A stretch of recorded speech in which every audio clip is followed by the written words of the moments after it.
podcast on the Podfix Network. You can check out more shows like it at podfixnetwork.com.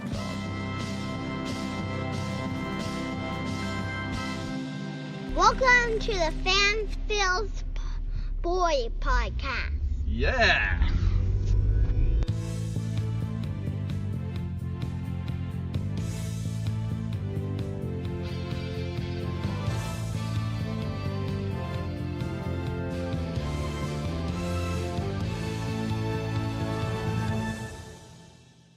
Welcome everybody to the Fan Film Boyz! My name is Robert, and tonight we have a very special show for you today. Not just an interview show, we actually have a very special co-host with me today. I'm going to let her introduce herself, and go ahead, Melissa. Thank you. Hi, everybody. Welcome to the Fan Film Boyz. I am so honored to be a guest host tonight.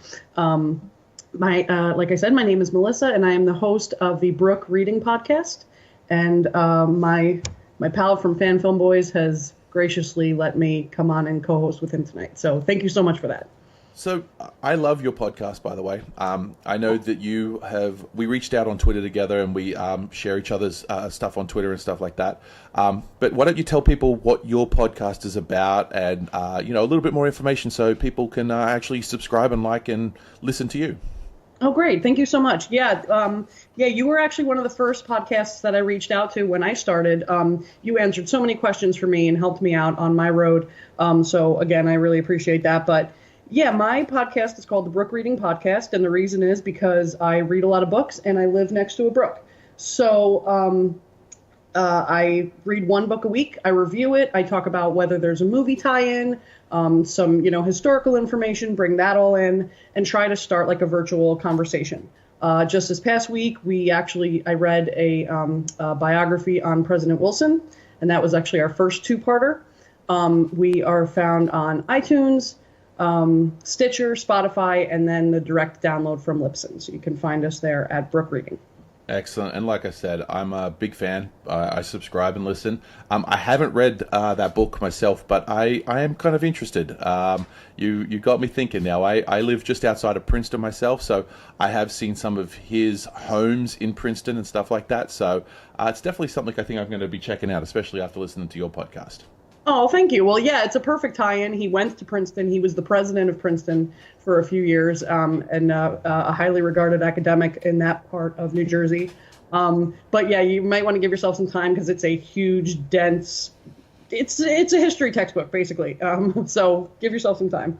Well, I love me some history, so definitely. Cool. Oh, good.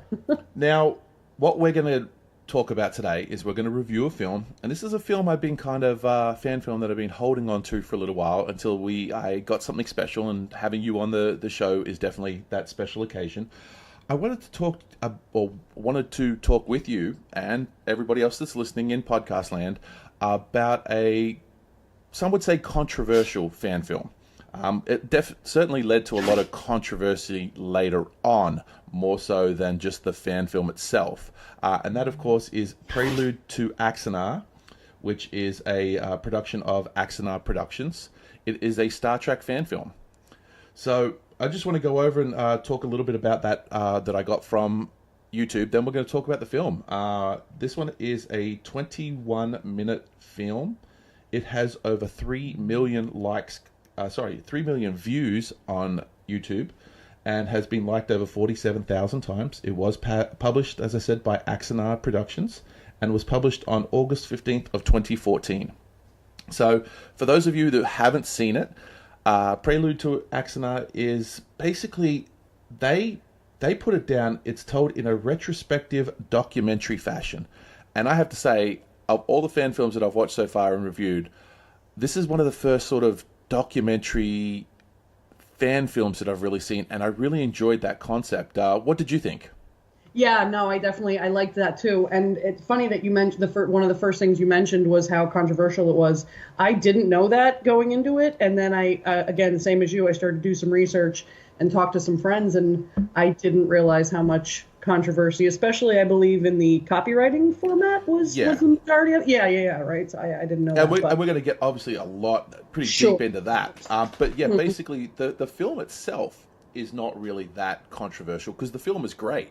Yeah, it's everything that came from the film and then moving on from the film.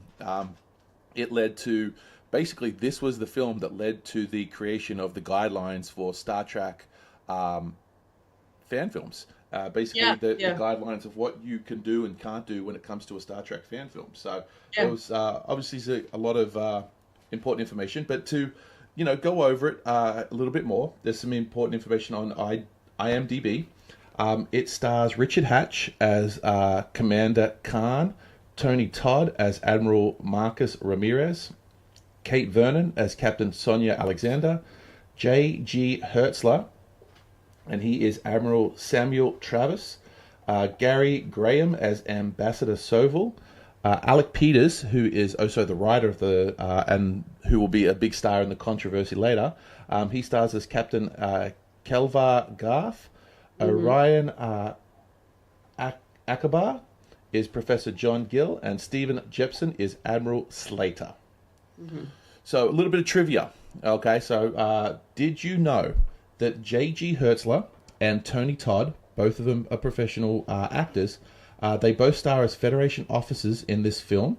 However, they have both played Klingons in previous Star Trek series. So J.G. Hertzler played General Martok in Star Trek Deep Space Nine, and Tony Todd played Kern, who was Worf's brother, in Star Trek The Next Generation. Now, I will start off by saying I am not a Trekkie. I love me my Star Wars. I have never gotten into Star Trek. But again, I really love this film. See, I'm kind of the reverse. Most of my friends are Star Wars fans. I know you are a huge Star Wars fan.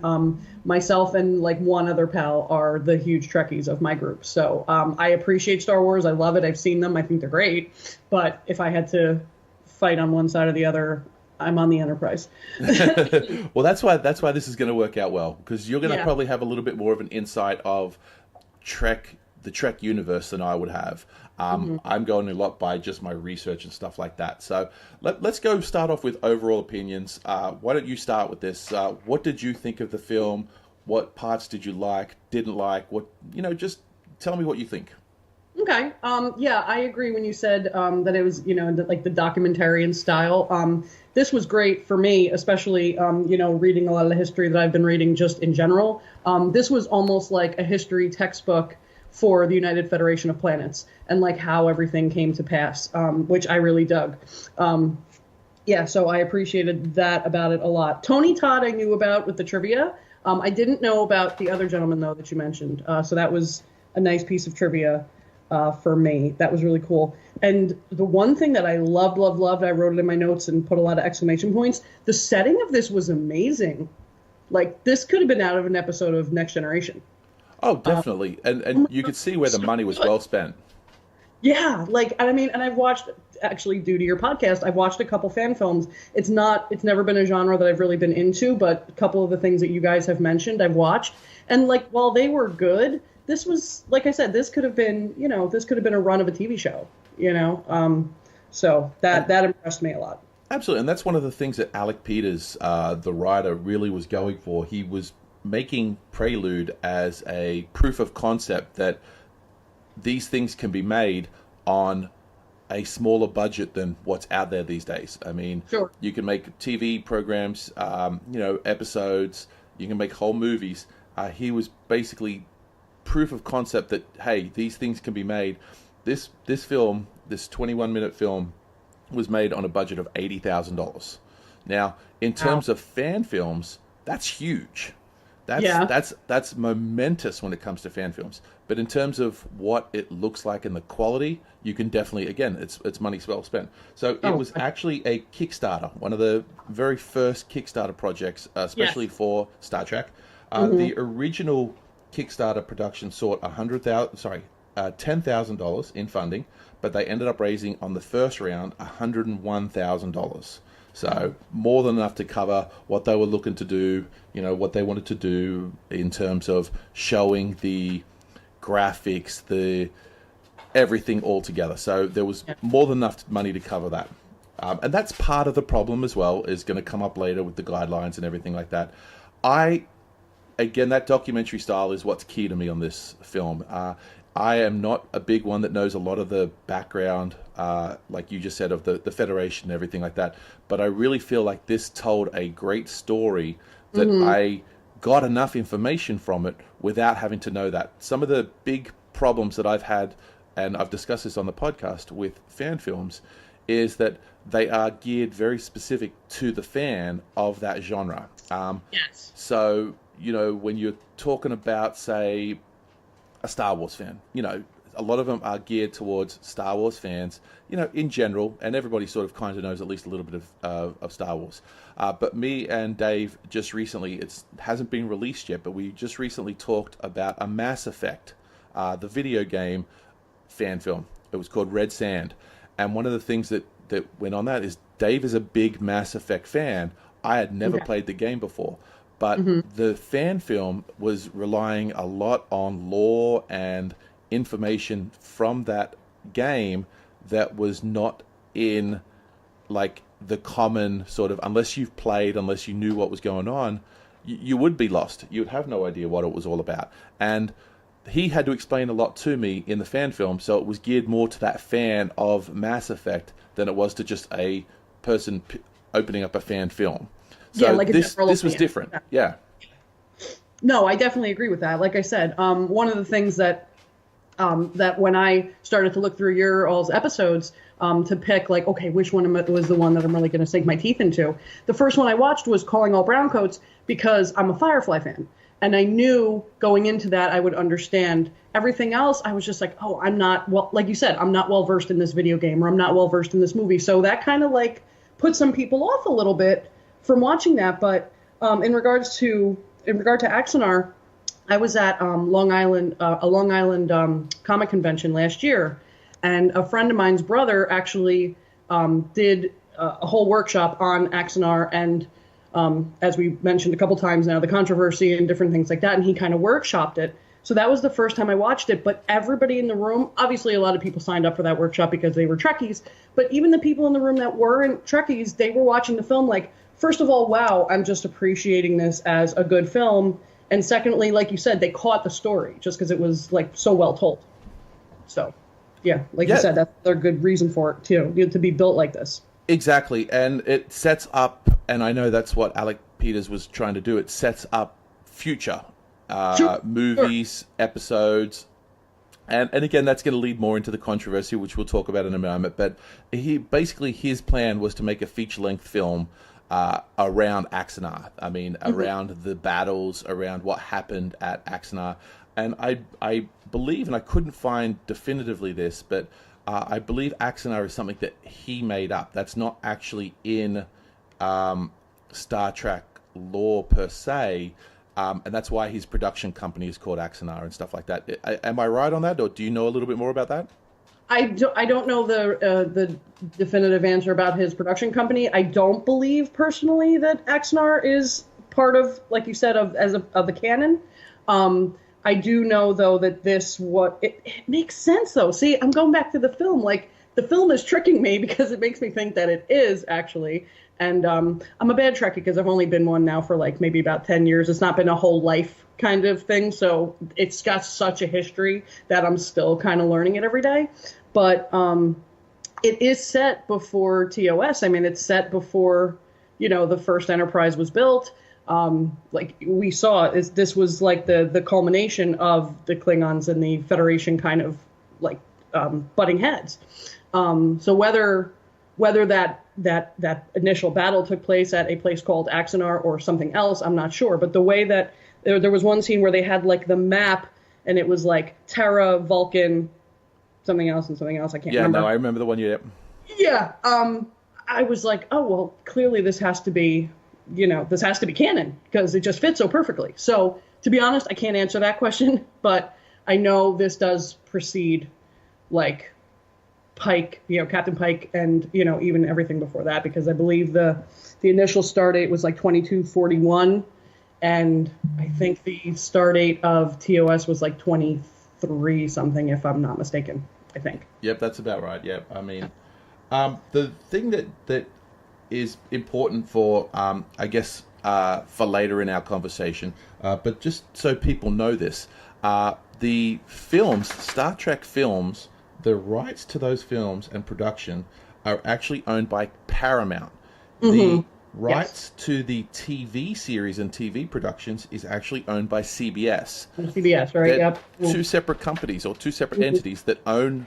Basically, one can make films, one can make TV series, and we've seen that recently with the new Star Trek movies that have come out with J.J. Abrams, and then with the new Discovery series that came out on CBS. So both are still using the Star Trek the way that they obviously have the rights for, but they are separate. They're not owned by one person in effect. So that's important to know for later on. The film was directed by Christian Gossett and was written by Christian Gossett and Alec Peters. It made its public debut on July 26th of 2014 at the San Diego Comic-Con. So, I mean, any fan knows that that's the Mecca. That's the big place you want to go to if you want to know all great movie trailers, great anything comes out of Comic-Con. It's the place. It's the bomb. But this made its public debut at Comic-Con, which is pretty cool. Now, the one thing I found was very, very interesting is it actually, in my notes here, it says it was only shot in 2 days. So a lot of work went into, obviously, post-production, but the actual filming of the actual 21-minute, fan film was shot in 2 days. And I think that's pretty impressive. Yeah.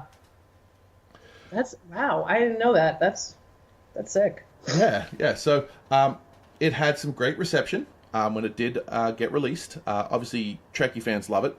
But it is also, again, with that controversy, there is definitely two sides. There's an Axanar side and there's a not Axanar side, especially because of the controversy. I guess we should just get right into that controversy right now and get that cleared up. Basically, long story short, what happened is that Alec Peters was really planning on making Prelude to Axanar a feature film. So basically what happened is that after the success of this film, he went back to Kickstarter and he raised a further $638,000. His original plan was to use the money to get a warehouse and convert it into a soundstage and to build some sets. But really part of the controversy comes in that people were not happy that he used the money to basically set himself up as a filmmaker as opposed to just making a Star Trek fan film. Like just funding the film, Exactly. Yeah. He paid himself a wage, he paid his wife a wage. There was, bits and stuff like that. But more importantly, CBS and Paramount basically teamed up together and said, nah, we don't like what you're doing. And there's been cases of this before, but this is pretty much the big one. They filed a lawsuit. So on December 29 of 2015, CBS and Paramount filed a copyright lawsuit seeking damages in the U.S. District Court for the Central District of California. And what they did was that they stated that the Axanar work, infringed on their rights by making use of the Klingon language and innumerable copyright elements of the Star Trek galaxy, basically, including its settings, characters, species, and themes. Yeah, I was gonna say everything. I mean, if you look through this, the costumes, the all of the emblems, like literally everything. Now, the big thing is, obviously, we've said it multiple times, and people know it by now, is that if you make a fan film, you can't profit from a fan film.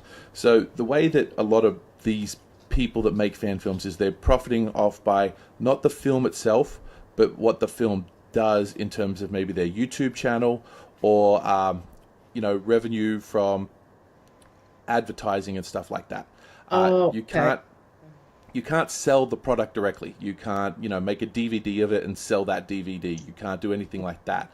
But if you put it up on YouTube, and YouTube's through its bylaws and stuff like that, if it has advertisement and depending on how many views it gets and stuff like that, you get money from them in terms of, making money from that. That's how all these YouTube stars work, is that the more views they get, the more money they'll make. Yeah, it's like through subscriptions and things, right? Like the more subscribers they have, right? Yeah, okay. So that's what a lot of these people that make fan films are really relying on, is that they want these sort of already established audiences. You know, you've got a whole, series of Trekkies out there that want to see more than what has already been produced. Sure. So a lot of these fan films rely on that. I spoke not too long ago with Apple Juice Productions. They're out of Utah. They make Harry Potter fan films, but on a female slant based on Lily Evans, Harry Potter's mother. Great series based on Harry's mother and dad meeting and at Hogwarts and stuff like that. So Lily and James. But they were telling me that they only make fan films because it's already got that established audience. They don't have to create a character and work that character to become a popular character, a popular person, when it's already been done for them. So they can't make money off that character themselves, but they can make money off of everything else in the back end of that character, which is what a lot of fan films and stuff like that try to do, at least. Some of them are just people making them to sort of get themselves known. Here's my demo reel with my film. Acknowledge I made a Star Trek fan film, or I made a Star Wars fan film. Look how good of a director I am, or look how good of an actor I am. That sort of stuff. Okay. But basically, that's the way this works. So this copyright lawsuit was a big deal, because now it was basically saying these CBS and Paramount came in and said, hey, that's ours. We own it. You can't use it. We want it back, per se. So it went until March 28th of 2016, and Axanar filed a motion to dismiss or strike, saying that the elements mentioned in the court filing are not protected by copyright, and is seeking a premature relief from a work which is the Axanar film that does not even exist yet. So basically, what they counted back and saying, hey, we haven't even made the film yet. How could you sue us and say that we stole something when we haven't even made it yet? Oh, okay. Okay, so that was the first thing that came out in March. May of that same year, the motion to dismiss the lawsuit was denied. Okay. On June 23rd of that year, Paramount CBS then released the new fan film guidelines. They released this before a settlement or anything like that. The first thing I thought when I remember reading about this is that I thought the settlement included the new guidelines, but the guidelines that came out well before the settlement or the lawsuit was dropped. So Axanar staff described them as disheartening and draconian, and I'm going to go into the guidelines in just a moment. I have them here in front of me. Okay. And so finally, what it came down to is that on January the 5th, 2017, the U.S. District Court Judge R. Gary Kaiser rejected the various motions from both parties, setting the stage for a civil trial to go forward on January the 31st. But on January the 20th, both parties announced that the lawsuit had been settled, with Alec Peters and Axanar Productions promising to make substantial changes to Axanar and agreeing to abide by Paramount and CBS's guidelines. So under the settlement, again, part of the guidelines, they basically, here's some of the important ones. All right, let me get this all in here in front of me. All right, so here are fan productions must be less than 15 minutes for a single self-contained story, or no more than 2 segments, episodes or parts, not to exceed a total of 30 minutes total, with no additional seasons, episodes, parts, sequels, or remakes. So already, it just basically means you can't make a feature-length film. Yeah. The title of the fan production or any parts cannot include the name Star Trek. However, the title must contain a subtitle with the phrase "A Star Trek Fan Production" in plain typeface. Fan production cannot use the term official as in either its title or subtitle in any marketing, promotions, or social media production. The fan production must be original, not a reproduction, recreation, or clips from any Star Trek production. If a non-Star Trek third-party content is used, all necessary permissions for that third-party content should be obtained in writing. And these are the kind of ones that I find what they call draconian. If the fan production uses commercially available Star Trek uniforms, accessories, toys, and props, these items must be official merchandise and not bootleg items or imitations of such commercially available products. So basically, they're basically saying, you want to make a fan film of Star Trek, you buy the uniforms from us. You buy the phasers from us. You can't make it yourself. Oh my God. Yeah, so you got to put the money into it, but you can't make money off of it. So no, of course not. So the production must be a real fan production. So basically what they're saying is creators, actors, and other participants must be amateurs, cannot be compensated for their services, and cannot be currently or previously employed on any Star Trek series, films, production, or DVDs with any of the CBS's or Paramount Pictures licenses. So all of these people that were in this film, that were in a previous one like we talked about, you can't do that anymore. Basically, they're saying that you can't have anybody that's ever been in Star Trek before that's going to kind of add some believability to it. You can't have that. Sure. And then there's obviously a lot more. Obviously, the compensation one's a big one. You can't make money off it. It does say here that they limited the guidelines for fundraising. It says here that you can fundraise up to a total of $50,000, and that includes all platforms. You can't do multiple. That has to be total. And that also includes everything such as like the fees, everything like that. So you can't raise more than $50,000 even if Kickstarter or whoever is taking 3%. You don't get to make $50,000 and more to cover the fees. No, it's $50,000 total. Yeah, and then last of all, it has to be suitable family-friendly public presentation. All right, so it cannot have profanity, nudity, obscenity, pornography, depictions of drug, alcohol, tobacco, or any harmful or illegal activity or material that is offensive, fraudulent, defamatory, libelous, disparaging, sexually explicit, threatening, hateful, or any other inappropriate content. Oh, Jesus. So there's a lot, and there's more. That's just the ones I'm reading. Sure there's more. But there's a lot more. You can't have the Star Trek logo anywhere, basically, because that's owned by them. So things like that. So very, as they did say, very draconian. It was very, you're very limited, and it did put a big hold on a lot of Star Trek fan films, because a lot of fan films out there were planning on making, and they were already in the middle of making big series. They'd already had multiple series out there. Maybe they were under the 15-minute mark, but they had multiple series, but now they couldn't do that anymore. The ones that were already there could work, but the new ones, no, they couldn't do anything like that. So it limited fan films, especially Star Trek fan films, of course. It put a big hamper on it. Now, thankfully, nobody has really followed up with this in terms of other franchises. There's been no Disney crackdown as of yet on Star Wars, anything like that. But I can see it happening, people, it could happen. What's your take on that? No, this is going to, like you said, this could possibly set a huge precedent against, especially like you said, Star Wars is apparently a huge market for fan films. And like you said, it's such a massive draw of fans. And like you said, they want to see either prequels or what happens, 50 years down the line, whatever. And I just thinking of financially speaking, so you have to buy the official merchandise, but you can't fundraise over $50,000. So you need to buy, 5 $300 Klingon costumes, but you can't make over $50,000. That's ridiculous.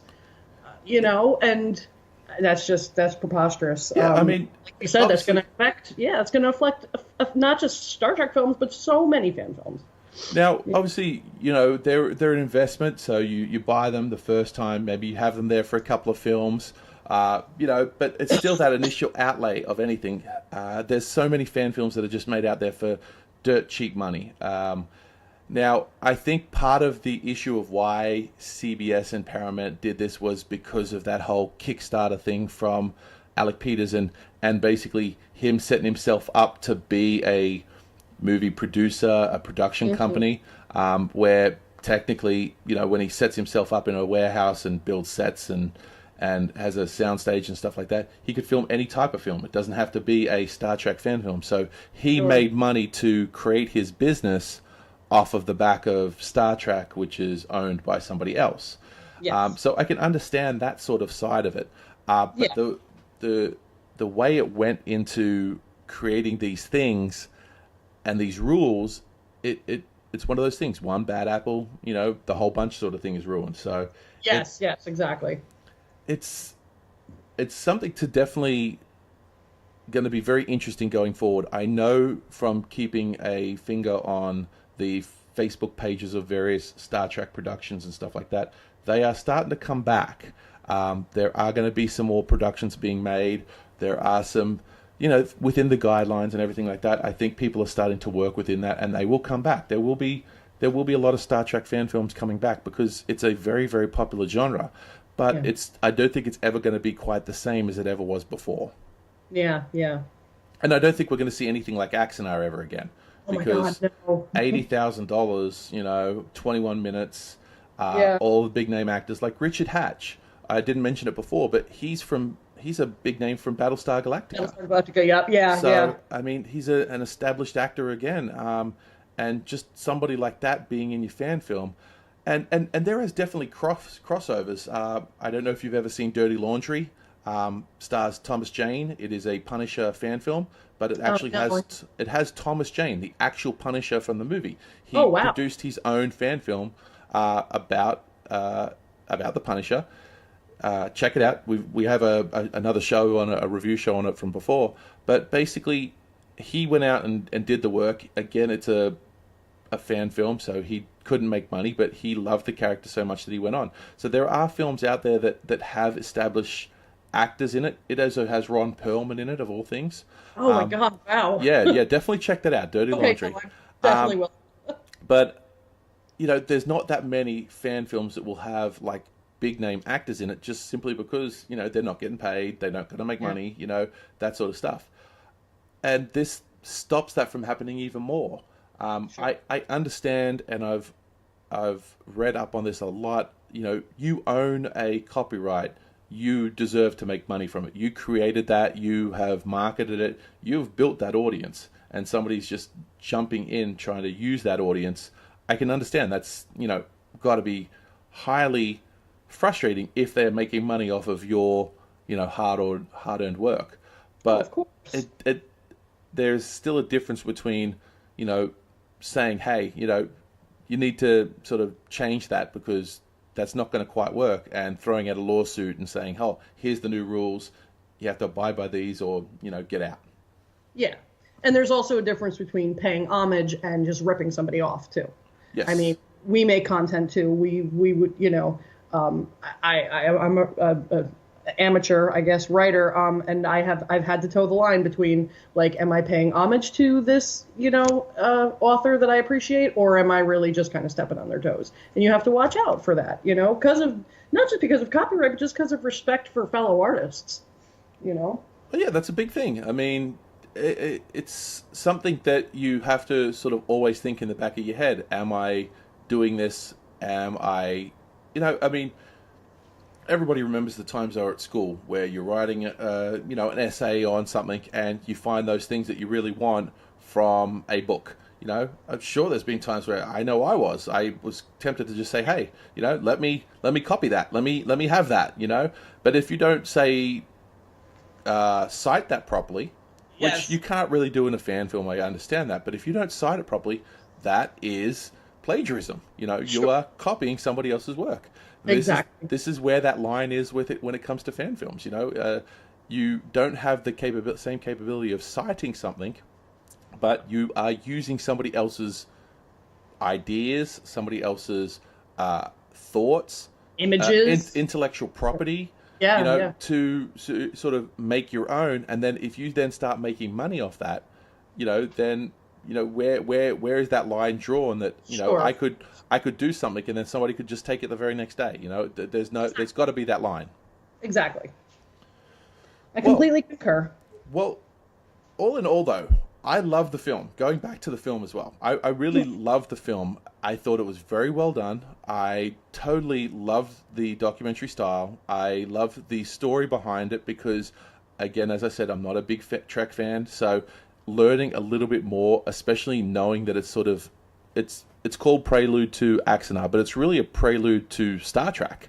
Yes. I mean, it's before the original series, it's before Next Generation, before Deep Space Nine, it's before any of that sort of ever happened. So it's kind of that sort of origin story of Star Trek, and I love that. It really does tell a really great story. If you get a chance, and I'm going to try and put a lot of the links in our show notes, but there are some pretty cool comics, fan comics that have been made, some books that have been written. And this is the thing that I found so interesting about this, is Axanar has actually created its own fan base. And what I mean by that is that there are now people writing Star Trek fan fiction based on Axanar. So, I love that. Fan fiction based on fan film. And it just shows how that circle can keep going, that people are really in love with what Alec Peters created, and they're like, well, let me work off of that as well, and let me show you what I could do. Really, really interesting sort of dynamic. I've not encountered that in any other place at all yet. That's amazing. Yeah, I was gonna say, when you brought up the Harry Potter interview that you had just done with Lily James's story, I was going to bring up fan fiction actually, because that, when I used to write fan fiction and post it online, and they had, you want to talk about draconian guidelines, like they're very specific with, copyright infringement guidelines, obviously, because this is, like you said, it's the written word, so there is culpability and like accountability for things. But I can imagine, oh God, I just thought of like a great plot line for, like, especially, okay, so for this particular film that we just watched, like, Admiral Ramirez was amazing. And I know Tony Todd is, like a very prolific actor, but the speech that he did, like that scene with the rousing speech, like before they went to battle, I was just like, I had my hands up in the air. Like, I was just like, this is great, and I could totally picture like a new path carved out of that, like after, what was his personal journey like after he makes that speech. And somebody could totally, take that in a fan fiction manner and just kind of, run away with it, which would be fantastic. Like, and he's a badass too. Yeah, he is. I mean, you look at him, and the first thing you're thinking, like, is I don't want to meet him anywhere, because he will kick my ass. He totally would. And I'm sorry, he's 6'5". I thought I read that right on IMDb or whatever. He's huge, yeah. He's 6'5", and I didn't know he was the Candyman.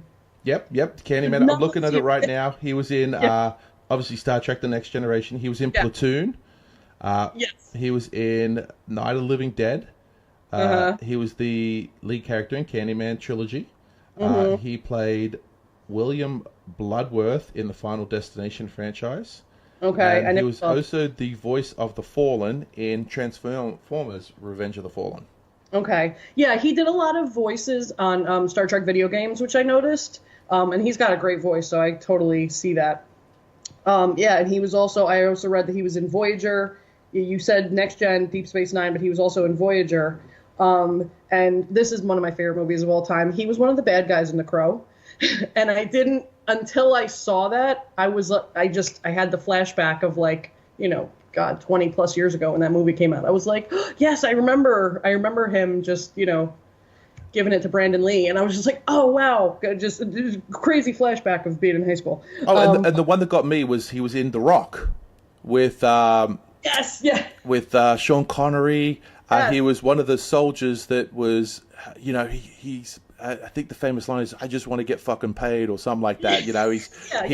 He's like, again, that's where the badass comes out of it. So, yeah. I mean, if you want an intimidating dude to be in your movie, that's the guy you hire. Oh, clearly. Absolutely. Yes. Yeah, he's amazing. I need to watch more shit that he's been in, because I really like him now. Oh yeah, no, and I'm looking right now at his everything is like there's a ton of stuff that he's been in, like when I was both watching movies it, and TVs. Yeah, yes, exactly. When I was watching it, I'm like, oh my God, this guy sounds familiar. So of course, first thing I do is IMDb on my phone, 201 acting gigs, different, episode of TV, like you said, or a film here, whatever. I was just like, this guy has been acting since he was 5? I mean, I didn't get how old he was, but ridiculous. That speech that he did, though, I didn't quote it exactly, unfortunately, but when he said something along the lines of like, I fear the loss of the Federation more than I fear the Klingon Empire, I like jumped out of my chair. It's like, you're the best. Yeah, it reminded me, and it always gives me chills, and I know it's silly, but it always gives me chills, is when that final speech in Independence Day. And he goes, today we celebrate our Independence Day. And I'm like, every time I'm like, oh, okay, yeah, you got me. I will cry right now. Like, I can't, I totally know what you mean.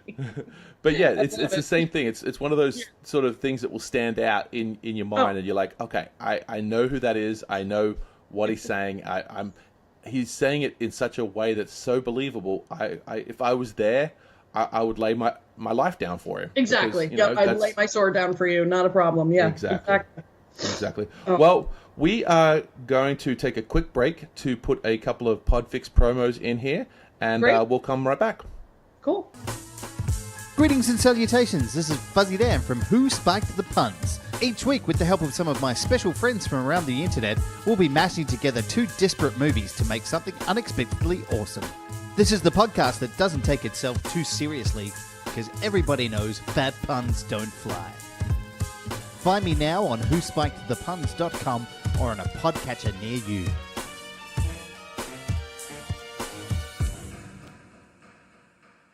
Hi, my name is Melissa, and I would like to introduce you to a little something I call the Brook Reading Podcast.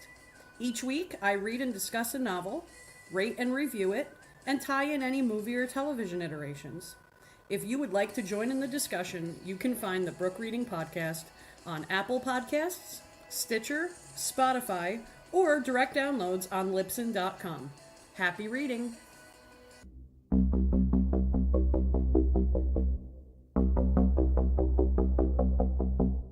Hello, all you curious creatures out there. I'm Amber Ray. And I'm Andrew McKay, and we are the hosts of Into the Portal. If you like myths, legends, history with a paranormal twist, join us every week as we explore lesser-known mysteries of our world and beyond. You can find us on iTunes, Google Play Music, and all other major podcast platforms, and at intotheportal.com, your gateway to the bizarre. The only question is, do you dare peer into the portal? Oh, hi. I didn't see you there. Well, nerds, geeks, and newcomers alike, we're the Shake and Not Nerd podcast, where each week we review movies and video games and discuss what's going on in the nerd world. With me, as always, is my co-host, Ian the Huge Footlong Johnson. Hey, babes. The Tom. Hello there. And Ollie, also known as Big Red. Hi. And I'm your host, Duty Dootram.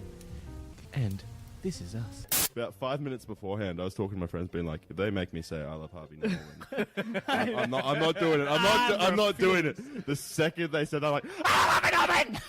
Fresh it! I'll suck it dick! I'll suck it dick for what it's around! Pink just released a new album, which apparently is really Thank good. God. Title purple. Pink rain. No, two in the. Where can people find us, guys? Why are you looking at me this time? Well, I do believe you can find us on any relevant social media outlets. Or the podcast app of choice. Oh, there are a lot of good ones. So sit back, relax, and enjoy Shake and Not Nerd. All right, and we're back. All right, so me and Dave have started instituting something new that's on a couple of our past previews and reviews, and we've started giving this a finger out of 5 rating of what we think of our fan films. And I'm going to start with you. Out of 5 fingers, what do you think this film rates? Oh my God, I can't. Not less than a 4 by any means. I'm trying to think if there was anything I didn't like about it, other than the fact that I thought Karn was a little bit too monotone for me. Like, he didn't really. And granted, I'm comparing him to, Admiral Ramirez, who just, had me at hello. Like a 4.5? Can I do a half on my finger? Absolutely, you can. Okay. Definitely. And I was going to go the exact same amount, 4.5. I totally agree with you, because I think in terms of the quality and production, the sound, the costumes, the acting, it's all there. Yes. The only thing that gives it not the extra half for me to make it that perfect 5 fingers is that even though we explained it, it does do a lot to tell you some of the story. I still feel like you're if you've never watched or really had any experience in Star Trek, you might still be a little bit lost. Get a little bit lost. But at the same time, I take away a half mark for it. But how can that be helped without making a feature-length film where they're explaining a lot more? It just can't. So maybe I'm being unfair, but that's where I'm going to stand. No, not at all. And I mean, like I said, one of the reasons why one of the things that actually started to draw me in was the first scene that Captain Garth came on.